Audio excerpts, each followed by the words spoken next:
Hello friends, நம்ம இன்றைக்கி அம்பூர் பிரியாணி தாங்க பண்ண போகிறோம்.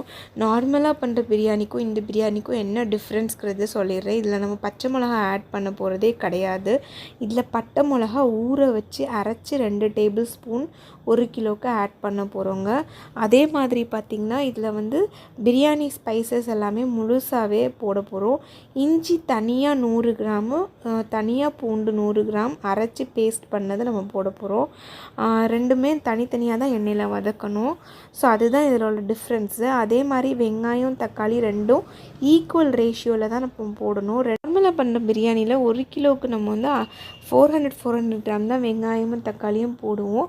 ஆக்சுவலி எனக்கு கொஞ்சம் ஃப்ளேவர் என்ஹான்ஸாக வேணுங்கிறதுக்காக பிரியாணி ஸ்பைசஸையே கிரைண்ட் பண்ணி கறி மசாலா கொஞ்சமாக ஆட் பண்ணேன்னா.